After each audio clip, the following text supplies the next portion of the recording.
میری ناچیز کی خاکسار کی ناقص رائے میں ہمارا جو دین ہے، دین اسلام کی جو بنیاد ہے وہ یعنی کہ اللہ رب العزت کا کلام ہے، قرآن مجید ہے۔ جی سر، جب ہمارا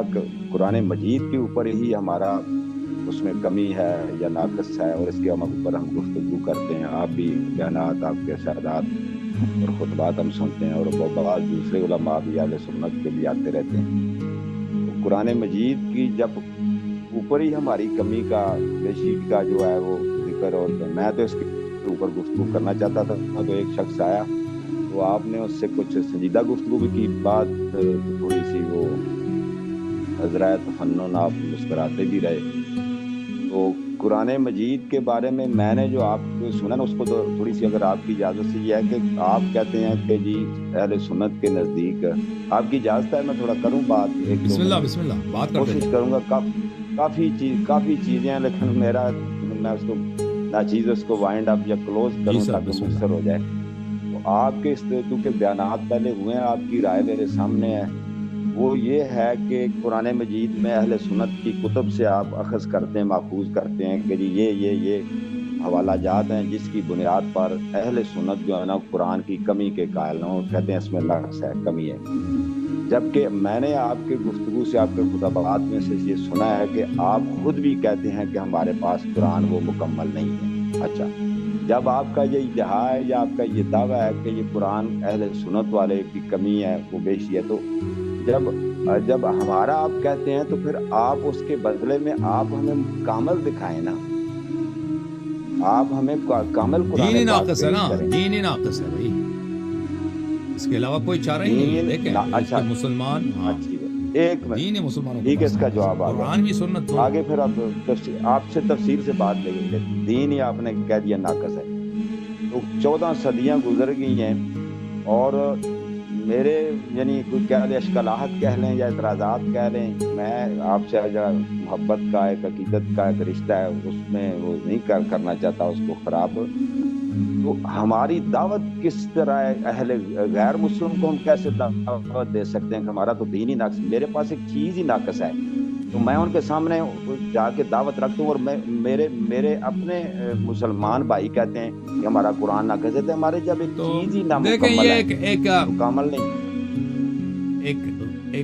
عجیب سی بات ہے کہ جو لوگ مغرب میں لوگوں کو اسلام کی دعوت دیتے ہیں وہ اس طرح دیتے ہیں کہ دیکھو یہ انجیل کو ہم مانتے ہیں، تورات کو ہم مانتے ہیں کہ یہ اللہ کی کتاب ہے، لیکن یہ چینج ہو چکا ہے، لیکن قرآن چینج نہیں ہوا۔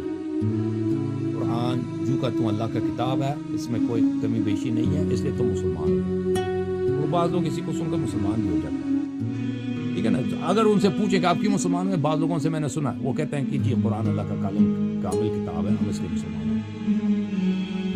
لیکن یہ حقیقت میں کسی اور وجہ سے مسلمان ہو جاتے ہیں، لیکن ان سے جب پوچھتے ہیں نا تو وہ کہتے ہیں کہ یہ کیونکہ اللہ کا کامل کتاب ہے ہم اس لیے مسلمان ہو گئے۔ کیونکہ دیکھیں میرے بھائی، اگر کہ یہ اللہ کی کامل کتاب ہے، اس کی دلیل کو تو ہے ہی نہیں بھائی، کہ اگر اس کی کوئی دلیل ہو کہ اس کی کامل ہے،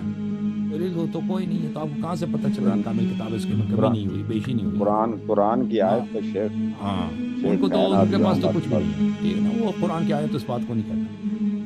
تو لذا اگر کوئی شخص مسلمان بنتا ہے، وہ اس لیے کس لیے مسلمان بننا چاہیے، اس کو دلیل کیا ہے؟ دیکھیں، اس لیے مسلمان بننا چاہیے کہ دین حق ہے، حضرت نبی کریم صلی اللہ علیہ وسلم واقعاً اللہ کے رسول ہیں، ٹھیک ہے نا۔ جیسے ہم حضرت عیسیٰ علیہ السلام کو مانتے ہیں، حضرت عیسیٰ علیہ السلام پہ بالکل ہمارا اعتقاد ہے، موسیٰ علیہ السلام پہ اعتقاد ہے، یوسف علیہ السلام پہ، ابراہیم علیہ السلام پہ اعتقاد ہے۔ ان کی کتابیں ہمارے پاس نہیں ہیں، اگر کچھ ہیں تورات انجیل وغیرہ کچھ ہے وہ بھی محرف ہے، لیکن یہ سبب نہیں بنتا کہ ہم کہتے ہیں کہ ہم عیسیٰ موسیٰ علیہ السلام کو نہیں مانتے، بالکل مانتے۔ اسی طرح قرآن مجید اور رسول صلی اللہ علیہ وسلم، اگر پورا قرآن کسی کے پاس نہیں ہے تو اس کا مطلب یہ نہیں ہے کہ رسول اللہ صلی اللہ علیہ وسلم اللہ کے رسول نہیں ہے، یا یہ شریعت ہی باطل ہے، کیونکہ یہ دین حق ہے، اللہ حق ہے، رسول صلی اللہ علیہ وسلم واقعاً خاتم الانبیاء ہیں،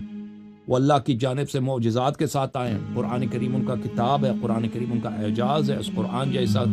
اس کے ایک چھوٹے سے سورے جیسا کوئی نہیں لا سکتا،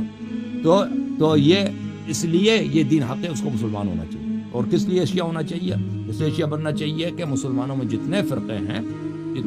اس میں واحد فرقہ جو حق شیعہ اسلام شریعہ ہے،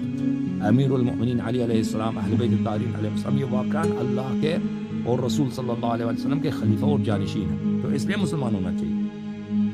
اگر قرآن مجید میں کچھ آیات کی کمی ہوئی ہے، سبب نہیں بنتا کہ کوئی کافر جا کے کافر بن جائے یا کوئی مسلمان نہ ہو جائے، ٹھیک ہے نا، اس کو اس سے ربط ہی نہیں ہے۔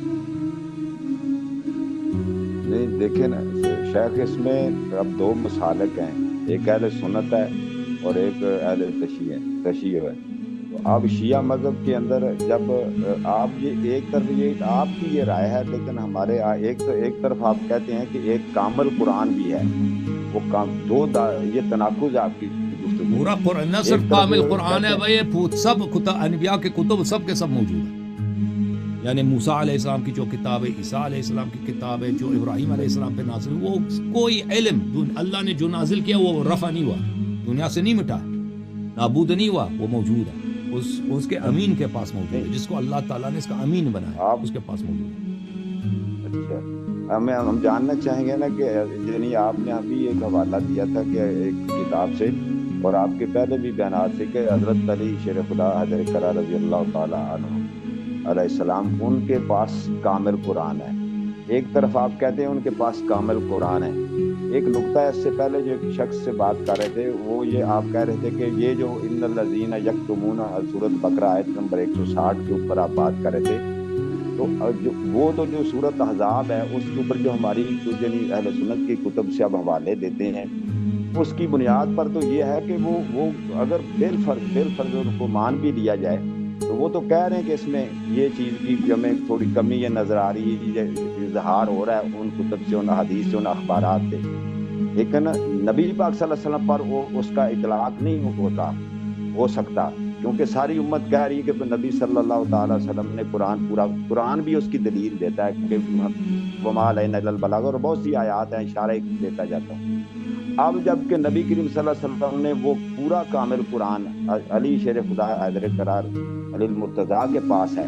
اور حضرت علی المرتضیٰ کے پاس سے جو ہم نے آپ کے سے جانا کہ وہ آپ نے اپنی اولاد کو منتقل کیا، جب اولاد کو منتقل کیا اور پھر حضور پاک کا تو بیان کر دیا انہوں نے، آگے پھر یہ ہے کہ وہ اس کو کتنے 11 ائمہ آئے، اس کے 14 صدیاں 15 صدیاں گزر گئی، شیعان علی بھی رہے، تھوڑے رہے یا زیادہ، کیا انہوں نے اس کامل قرآن کو جو ان کے پاس تھا پھر انہوں نے 12ویں امام کو دیا، وہ جو غیبت صغریٰ میں یا کبریٰ میں ہے، تو انہوں نے وہ قرآن مجید کیوں چھپایا، اور اس کے چھپانے کی کیا دلیل ہے پیچھے؟ کیا کوئی قرآن کا کوئی اللہ کا فرمان ہے قرآن سے، یا نبی کریم صلی اللہ علیہ وسلم اس کی وجہ یہی ہے، میں نے آپ کو بتا دیا،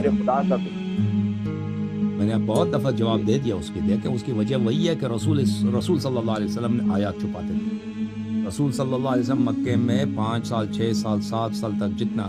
عرصہ وہ اپنی نبوت کو چھپاتے تھے، اپنی رسالت کو چھپاتے تھے، قرآن کو چھپاتے تھے، وحی کو چھپاتے تھے، کہتے تھے میں نبی نہیں ہوں، ٹھیک ہے نا، اعلان نبوت نہیں کرتے تھے، وحی ان پہ اتر آتی ہے، کسی کو نہیں سکھاتے ہیں، صرف قلیل عدد جو مسلمان ہیں وہ ہیں، ان سے کہتے ہیں بھائی کسی کو چپ کے کان میں جا کے کہتے ہیں کہ بھائی میں اللہ کا نبی ہوں، میرے پاس معجزات ہیں۔ وہ ایک وقت تھا سر، وہ مکی دور تھا، عرض کر رہا ہوں نا، وجہ وہی ہے، سبب آپ نے پوچھا کہ انہوں نے کیوں قرآن ظاہر نہیں کیا، یہ بالکل رسول صلی اللہ علیہ وسلم کی سنت پر، کہ جس وجہ کی وجہ سے رسول اللہ صلی اللہ علیہ وسلم نے قرآن ظاہر نہیں فرمایا، اس کی وجہ کیا تھی؟ اس کی وجہ یہ تھی کہ وہ وقت مناسب نہیں تھا، اگر وہ اس زمانے میں کرتے رسول صلی اللہ علیہ وسلم شاید شہید ہو جاتے، پھر کوئی دین ہی نہیں رہتا، ٹھیک ہے نا۔ آج بھی مکہ جو ہے بت خانہ ہوتا ہے۔ امیر المؤمنین علی علیہ السلام نے قرآن ظاہر کیا، ٹھیک ہے نا، ظاہر کیا ہے، لیکن آپ اپنے علماء سے پوچھیں نا، پھر میں کہتا ہوں میرے پاس جواب نہیں ہے، آپ اپنے علماء سے پوچھیں کہ آپ کی کتاب میں تو لکھا ہے کہ علی علیہ السلام نے قرآن جمع کیا تھا، تو وہ قرآن کہاں؟ اپنے علماء سے پوچھو، وہ اس کا اپنے علماء سے پوچھے کہ وہ قرآن کہاں ہے، تو پھر کیوں جھوٹ کہتے ہو کہ عثمان نے قرآن جمع کیا؟ نہیں ایک منٹ یہاں رکیے گا استاد احترام، اگر وہ قرآن اس شخص نے، یا میں بھی یہ جواب دیتا ہوں کہ وہ قرآن بعین ہی حضرت عثمان نے، پھر کیا مجبوری بن گئی، اور کتنی عجیب بات ہے عقل سے بھی، میری ناقص عقل سے بھی، کہ حضرت علی شیر خدا کے پاس ایک کامل قرآن موجود ہے، تو شیعہ نے علی سچے مذہب کو کیا ضرورت پڑ گئی کہ وہ عثمانی صحیفے کے اوپر وہ اطلاع اس کو اس سے استفادہ حاصل کریں؟ اس کا جواب خود علی علیہ السلام نے دیا، اس کا جواب خود امیر المؤمنین علیہ الصلوۃ والسلام نے دیا۔